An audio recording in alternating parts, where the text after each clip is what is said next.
Okay, so this is a tutorial for your Chapter 9 review.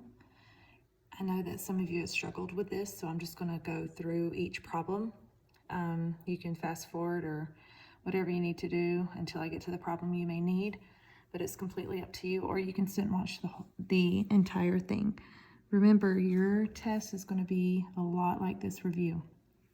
Okay, so make sure you understand the concepts, and I'll try to make sure I bring out the concepts that you need to know, okay? So, number one, it says, find YB if the diameter of circle A is 10 inches and the diameter of circle B is 8. And then it tells you this little section right here, AX, is 3 inches, okay? So this is from 9.1. And I don't think you guys can see what I write in the margin necessarily. This is 9.1. This is finding, this is using like circumference and diameter. So you need to understand the relationship between circumference and diameter for this section, because there's another problem, I think number 9, that also deals with that. So, okay, so it tells us that YB, oh no, sorry, we're finding YB. The diameter of A, they say, is 10. So if the diameter of circle A is 10, then that little section from A to Y is 5, right? Because it's the radius, and the radius is half of the diameter.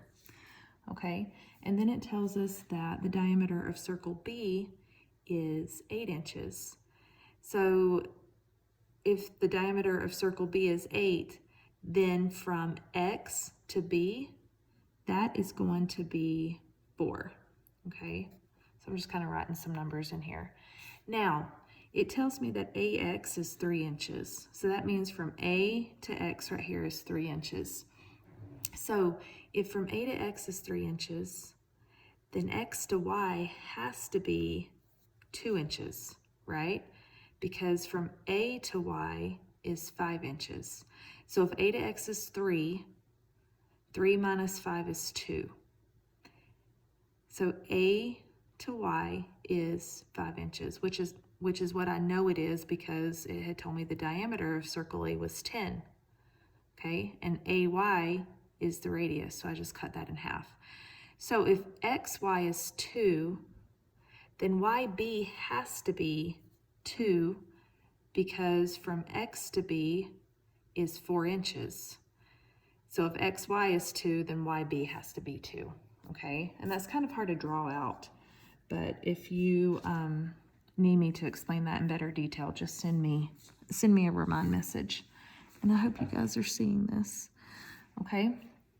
All right, so the next one, once again, is from 9.1, and it's dealing with radius and diameter and circumference, just how they all relate to one another.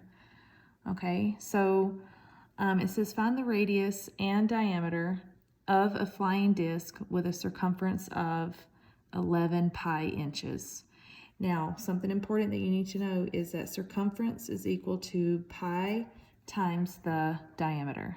That is the equation for circumference. So I'm just going to plug in the information they have given me, okay? They've told me that the circumference is 11 pi, so C equals 11 pi, and I know that the circumference equals pi times d. I don't know the diameter. That's what I'm solving for. I'm also solving for the radius. So there's going to be 2 answers here, okay? So what I'm trying to do with this equation is I'm trying to get d all by itself. So in order to do that, I have to divide each side by pi, okay? And if you notice, it cancels pi out here, but it also cancels it out here. So what I'm left with is d equals 11. So my diameter here is 11. So if my diameter is 11, then my radius is 5.5. And I need to be putting inches in here also, okay?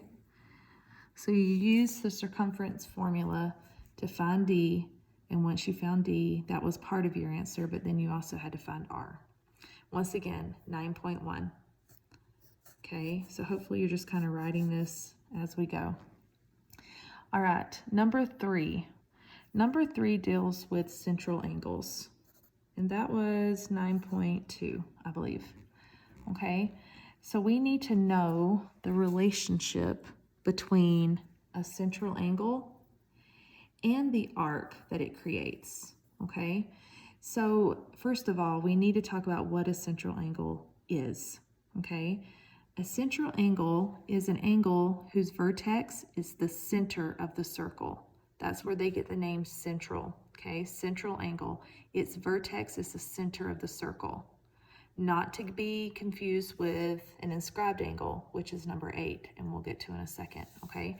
A central angle is vertex is the center of the circle. And the relationship between a central angle and its arc that it creates is that they are congruent.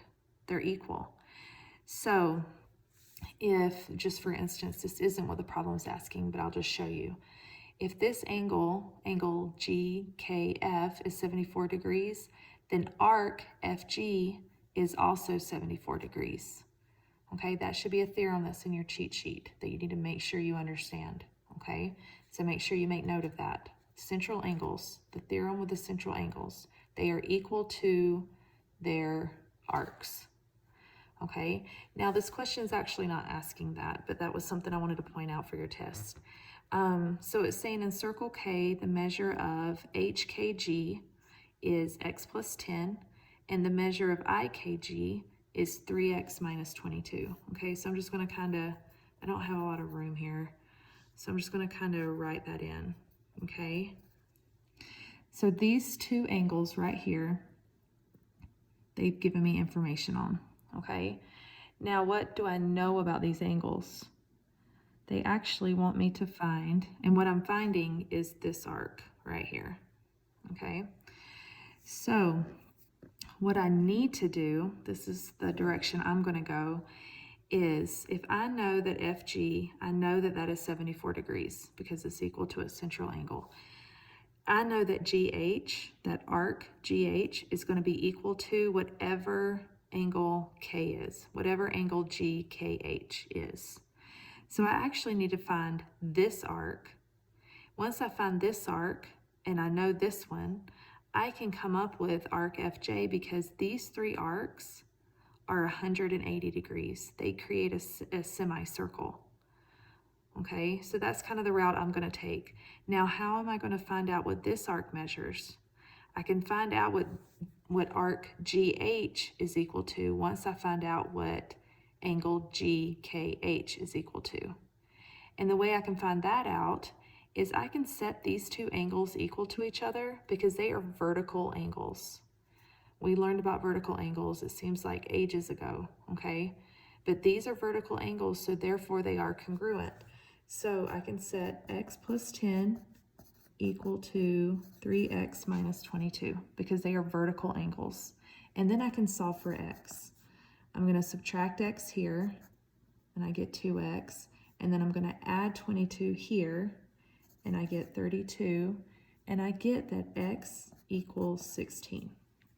Okay, so now that I know x equals 16, I can actually plug it in to this equation right here because that is the angle I'm solving for. I've got to find out what angle HKJ equals. So I'm probably gonna run out of room. I'm going to put 16 in for x, and that's going to give me the measure of HKG. So the measure of that angle is 26. So if this angle is 26, then I'm going to erase this now. Then this arc is 26 degrees. So remember, like I said before, now I can add 26 plus 74, and I can subtract it from 180, and that's going to give me FJ because these three arcs, 1, 2, 3, create a semicircle. That is half of a circle. So it is going to equal 180 degrees. Okay, so when I add these two together and subtract them from 180, I get that FJ is 80 degrees. Because 74 plus 26 is 100. 100 minus 180 is 80, and that is my answer. So I kind of used a few different concepts in this problem. I used central angles, I used vertical angles, and then I used my knowledge of arcs, that they create this semicircle and that they will add up to be 180. Once again, if you have any questions on what I'm talking about, you can send me a remind, okay, or email. All right, so this next one, number 4, this is also part of 9.2, okay? And this is an equation you need to make sure you have written down, all right? And this equation is for arc length. Now, arc length is different because it's not measuring an arc in degrees, it's measuring the actual size of an arc. So this is going to be measured in, I don't know, inches, centimeters, and those type of units because I'm measuring the actual length of an arc. And here's the formula for that. They use this little L to, it's like some sort of beta symbol. So arc length is this L, and this is how I can find it. This is an equation you should have written down on your cheat sheet or somewhere, okay? So what I'm going to do is I'm going to take the ratio. What x is the actual measure of the arc. That's the actual degree. L is the arc length. This is the degree of the arc, okay? So, and then I'm going to take the ratio of the arc degree over 360, which is the entire circle, and multiply it by the circumference of that circle, okay, which is pi times d, or 2 pi r is the same thing because 2 times the radius is the diameter. So I'm just going to plug in what I have, or the information I have. It says the diameter of circle C is 18 units long, okay, so that's the diameter. Find the length of an arc that has a measure of 100 degrees. Round to the nearest hundredth. Now please pay attention on your test to where they tell you to round. Okay, so I'm just going to plug in what they've given me. Okay, so they tell me that the arc length, the degree is 100. So I'm going to put it in for x. And then it tells me the diameter is 18. So I'm actually going to just say 18 times pi. Okay, which is the same as 2 times r. Because if r would be 9, and 9 times 2 would be 18. Same thing. And then I'm just going to work this on my calculator. Probably the best way to punch it in is just to go 100 divided by 360 and times it by 18 and then times it by pi. So try that and you should get that the arc length is about 15.71 inches, or no, units. Okay, units long. So practice that. Know arc length and just know what these variables mean because they may give you different information for your test, but you would still use this formula for the test. Okay, all right, so number 5. All right, this is 9.3. This comes from 9.3. Please have all of your theorems in your cheat sheet, or at least understand them, because that's what's going to help you the most, is knowing these theorems. Okay, it says that in circle A, CG is 5x plus 2, and GD is 7x minus 12. Okay, this is in your, did I just mess that up? Hopefully you can still see. This is in your cheat sheet. This is known as the bisecting, goodness. Sorry. This is known as the bisecting chord theorem. Okay, so if you need to look that up so you know what it is. And what it says is if a radius creates like a 90-degree angle with a chord, then it bisects that chord equally, is basically what it says. So I look for that 90-degree angle and I see it. So I can just set those two chords equal to each other and I can solve for x. and you should get that x equals 7. Okay, I'm not going to show my work. Hopefully we know how to do that. We should. It's algebra. Okay, and we've been doing it all year. Okay, so bisecting, this is called the bisecting chord theorem. I'm not sure if I'm writing in the parameters of the video, but I hope so. Okay. All right, so that is 9 point. Sorry, I'm trying to get this to where you can see it. That is 9.3. Okay. All right. Now 6 and 7, they come from 9.4. This problem is dealing with an inscribed quadrilateral. Now, an inscribed quadrilateral just means its vertices are on the circle, so it's called inscribed, and it's inside of a circumscribed circle. If a circle is surrounding an inscribed shape, it could be any shape, any polygon. It could be a pentagon, it could be a triangle, it could be anything. Then that circle, if it's surrounding it, is called a circumscribed, okay? So this quad is inscribed into the circle because its vertices are right on the circle. So there's a special property that deals with that, and you would find that in 9.4. I think it was just called the inscribed quadrilateral theorem. And in that theorem, it says that the opposite angles in an inscribed quad equal 180.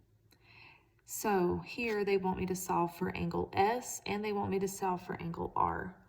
So if I'm looking at angle S first, I've got to solve for X. I got to figure out what X is in order to find out what S is, okay? So I'm just going to set 3x minus 5 and 3x plus 5 equal to 180, okay? Now, I get that, so 3x plus 3x, the 5's cancel out. So I get that x is 30, okay? But that's not where I stop, okay? Because what they want me to find is angle S. So if I'm finding angle S, I'm going to actually put 30 in for x, okay? So here I get that angle S. So I get 3 times 30, which is 90 plus 5. So I get an angle S equals 95 degrees. Okay, so that's how I would do that one. Once again, just hoping all of this is in the camera. Okay, all right, and then I'm going to solve for y the same way. And I'll have you guys solve for y. You're going to do the same thing. It's going to be 11y plus 7y equals 180, because they add up to be 180, okay? And then I'm just going to continue from there. So you guys work that one. That's a good way to practice, and you should get that the measure of angle R is 110 degrees. Okay? So try that one on your own. Any questions? Once again, you know what to do. Okay, the next one is also 9.4, but this is called an inscribed angle. Remember when I talked about the difference between an inscribed angle and a central? Now, a central angle is vertex in the center of the circle, okay? An inscribed angle is vertexes on the circle, okay? So this has a different relationship with this arc than a central angle does. The relationship with an inscribed angle is that it is going to be half of its arc measure. Okay, so this is pretty self-explanatory. If I wanted to find x is going to be half of 104. So in this case, x is 52 degrees. Okay, and that's that. You need to know the relationship between an inscribed angle and its arc. Okay, all right, moving on. Okay, so this kind of jumps back to 9.1, which is circumference and diameter, okay? They want me to find the circumference, and notice they say exact, okay? Exact means that I'm not going to round.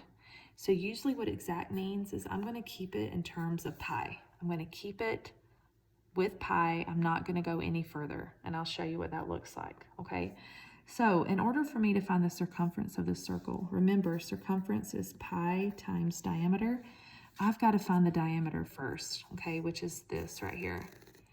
Now, if you notice, I'm working with, well, there's a square in here, but I'm working with a triangle, okay? You see that triangle? And I know that this is a 90-degree angle because that is a square. All of its sides are congruent, so its angles are 90 degrees. Okay, so if this side is 3 centimeters, this side is also 3. So hopefully you can kind of see where this is going. In order for me to find the diameter, which is also the hypotenuse of this right triangle, I've got to use Pythagorean's theorem. Let's call it c squared because that's what it's called in Pythagorean, okay? So a squared plus b squared equals c squared. So I have 9 plus 9 equals c squared. So I have 18 equals c squared. And then I'm going to take the square root of both sides. So the square root of 18 equals c, or the diameter, okay? Let's change it to d right here, okay? So now that I know the diameter, I'm just going to plug it into the circumference because what I'm finding is circumference, okay? So here's my formula, and I know that d is the square root of 18. Okay, so this is actually my answer because they wanted the exact answer. They didn't want it rounded. So I could break this apart. You can simplify the square root of 18. I can break it apart by saying the square root of 9 times the square root of 2. And that's going to give me 3 square root of 2. And then I can't forget that pi, okay? So the circumference is actually, oh, that was bad, is actually 3 square root of 2 times pi, okay? So hopefully you guys are getting all that. Okay, that's the first page of the review. Okay, if you couldn't see me write that last part because I didn't check myself, just follow my voice and do it as I tell you how to do it. Okay? All right, second page. Okay. All right, so number 10. Trying to get this to where it'll just stay. This is tricky.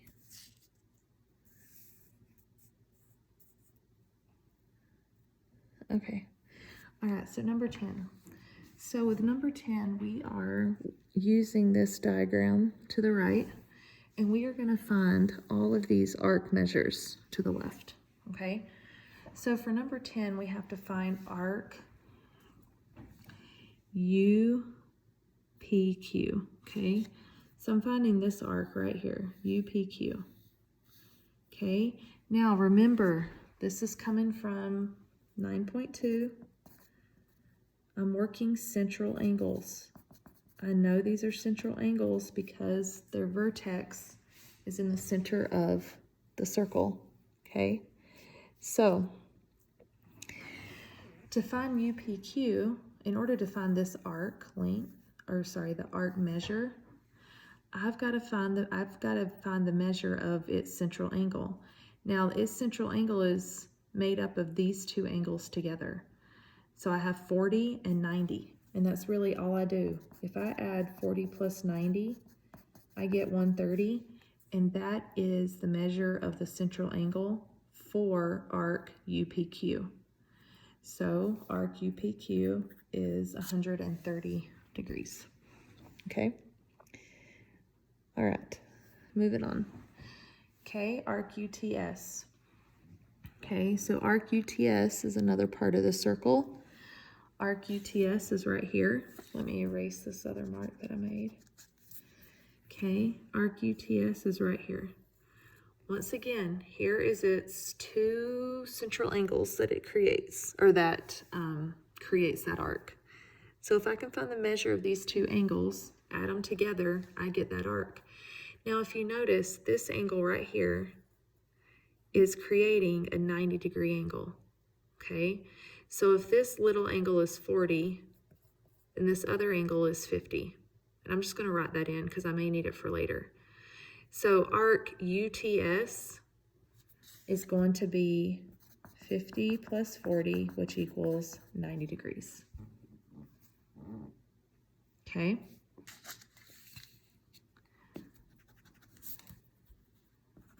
I need to change that on my answer key. I wrote the wrong one. Okay, next problem, arc RSU. Okay, so I'm going to erase this right here. So now I'm finding RSU, okay? I'm going to find this arc right here. I know a lot of kids get confused with the direction your arcs should go, and it goes in the order that that is written. Okay, so I'm going to find point R, I'm going to find point S, I'm going to find point U, and that is my arc. So this big arc is created with these three central angles. So I just need to add them together because remember the central angles equal the arc. So if I add 50 plus 50 plus 40, I get 140. And that is my answer for number 14, 140. Okay. All right. Number 11. Arc PQR. Okay, so let me erase that. All right, PQR. Okay, PQR is this big arc right here. All right, and I really do not need to add the central angles. I mean, I can. This angle is 90. This angle is also 90. Okay, but I can already tell the arc is half of the circle. Okay, so that arc is 180 degrees because it creates a semicircle. All right, so now let's look at arc. Erase that. Now let me look at arc RS. It's just that small arc right there, okay? And we can see its central angle is 50 degrees. So that arc is 50.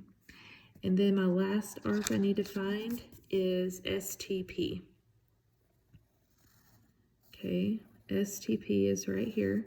So it's going to be these three angles added together. So it's going to be 50 plus 40 plus 40, which is 130 degrees. Okay. So 9.2 central angles. Know them and love them. All right. Our next section of our next section of questions kind of comes from a couple of sections. These two are going to come from 9.6 and this one's going to come from 9.2, and I'll explain why in a second. Okay, so for number 16, I am finding the measure of angle ACE. Okay, ACE. So this angle right here, I'm finding that measure. Now, this is an intersection that happens outside of the circle. So in order for me to find this angle measure, I am going to subtract this arc. So if you notice, if you can ignore everything else, this angle is intercepting two arcs, or you can say is creating two arcs. It is creating arc AE. Okay, you can pretend those lines continue on. It is creating arc AE and is also creating arc B. And there's not a point there, but this 48-degree arc. So in order to find angle C, I've got to subtract arc AE and 48 and divide it by 2 or multiply by 1/2. That is the theorem that you need to know. It's on your cheat sheet. It was towards the last, maybe on the last page, if not second to last page. Now, if you notice, I cannot do this yet because I do not know what this arc equals. So I got to kind of look at my circle, okay? If you notice, this arc and this tiny arc create a semicircle. So they add up to be 180. So this arc right here is going to equal 110 degrees because if this one's 70, 70 minus 180 is 110. So now I have my two arc measures, okay? So the measure of arc ACE is equal to 1/2, and it's going to be the difference between the two arcs that it creates, 110 and 48. Okay, so for that one, once I do my math, I'm going to subtract these two and multiply it by 1/2, and I should get 31 degrees. Okay, so check yourself and see if that's what you get. Okay, let me make sure my mental math is right. Yeah, 31 degrees. Okay, all right, so now I'm going to keep those measurements in there, or that one measurement at least. Okay, so now I'm going to find the measure of ADB. So now I'm finding the measure of this little angle right here. Now, the reason I jump back to section 9.2 is because this angle is an inscribed angle. And it's just like number, let me find it, number 8. Okay, this is an inscribed angle. So angle ADB is going to be half of its arc. So that means it's going to be half of 82 degrees. Okay, so half of 82 degrees is 41. All right, so that angle is 41 degrees. All right, last angle. And I hope you're seeing all this. Okay, last angle. Last angle is the measure of AFE. Okay, so don't get confused with 110. 110 is that arc measure, it's not the angle. So now I'm finding AFE. Now if you notice, AFE pretty much engulfs this arc and the rest of the circle pretty much. Okay, so I am going to subtract this big arc in 110, and I'm going to divide it by 2, just like I did in number 16. Those are the same type of angles because this is an intersection outside of a circle. Okay, so the measure of AFE is going to be 1/2, and these three arcs, boom, boom, boom, 82, 48, and 70 added together are 250. And then this arc is 110. Okay, so I am going to subtract 250 and 110, and I get 140. And then half of 140 is 70. So the measure of AFE is 70 degrees. Once again, questions or concerns, just let me know. That one was a little tougher. Okay. All right. Next one, number 19. This comes from section 9.5. Okay. And this is just kind of a definition. Is knowing how to identify a tangent. Okay. And I don't have the cheat sheet in front of me, but it pretty much says that if a line is tangent to a circle, then it is actually going to be 90 degrees to the radius at the point of tangency. So remember, when a line is tangent to a circle, it intersects a circle at one spot. That is a tangent line. Now, where that line intersects a circle is called the point of tangency. So point A is what we call a point of tangency. And I'm saying that because you need to know on your test where your 90-degree angle is going to be. And it's if the line is tangent, okay, that's what I'm proving. I don't know that yet. If that line is tangent, it's going to create a 90-degree angle with the radius at its point of tangency. So if line AB is truly tangent to circle C, this is going to be a 90-degree angle, okay? So the way I prove that or disprove that is by using Pythagorean's theorem. So if this is my 90-degree angle, this is my hypotenuse. And remember, with Pythagorean's theorem, in order for this to be a right triangle, 13 squared is going to have to be equal to 4 squared plus 12 squared. If I prove that to be true, if I prove 13 squared to be equal to 4 squared plus 12 squared, then I know that my triangle is in fact that my line AB is in fact tangent to the circle. Okay, so I have 169, and then 4 squared and 12 squared is 16 plus 144. And then 16 plus 144 is actually 160. So does 169 equal 160? It does not. So because they are not equal, that triangle is not a right triangle. So I would write no for number 19. It is not tangent because it is not a right triangle. Okay. All right, next problem. All right. So number 20 comes from also 9.5. It's dealing with tangent lines. And this one's called, I think the tangent segment theorem, maybe, from 9.5. And what it says is that if two lines are tangent to a circle and they share a common endpoint, then they are equal, then those segments are equal, okay? And it says in the directions to assume that the segments that appear to be tangent are tangent. So I can assume that these lines are tangent, and they want me to solve for x. So if line AB and line AC are tangent to circle H, then those two segments are congruent, and I would just set them equal to one another, okay? And when I do that, you can do the math, but you should get that x is 3. And I'm going to post this answer key for those of you who do not want to listen to all this. But I hope you do, because your test is going to look just like this.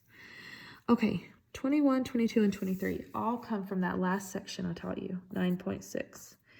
Remember I talked about there are 3 ways that 2 chord segments, whatever they may be, can intersect at a circle. They can intersect inside a circle, they can intersect on a circle, or they could intersect outside of a circle. Okay, so those are the 3 ways that they can intersect. All right, so, and they each have a theorem that deals with angle measures and the intersections. So here they want me to find the measure of angle 1.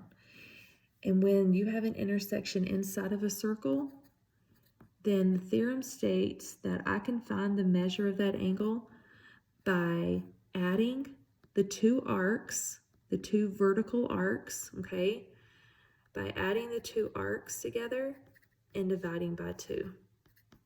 Okay, we can kind of see a pattern with this. So here's my work. I'm going to add 50 plus 56, divide it by 2, and I get 53 degrees. Okay, so the next circle is an intersection on the circle, okay? And what that says is if I have an angle, so I have angle 3, and it's the angle created by the intersection on the circle, that angle is going to be half of the arc that is created in that angle, okay? So the measure of angle 3 is actually just going to be half of 198, okay? And so that is actually going to be 99 degrees, okay? All right, last but not least, the last intersection. This is an intersection outside of a circle. So with an intersection outside of a circle, we already know what we do because we actually did it for number 16 and number 18. I know that the measure of angle R is going to be equal to half of 40 minus, or sorry, 120 minus 40. Is going to be the difference of the 2 arcs that are being created inside of that angle. Okay, so we did that for number 16 and 18. So once I do my math, the measure of angle R should be 40 degrees. And that is your, that is your Chapter 9 review. So I hope you listen to this. I know it's kind of long, but it will help you work each problem. And as always, just email me or whatever you need to ask. I will I am planning a Google Meet on Monday. So if you have any questions, we can go over this review together. But please watch the tutorial before, just so we're not on the phone asking questions on all of the problems. Okay, thank you.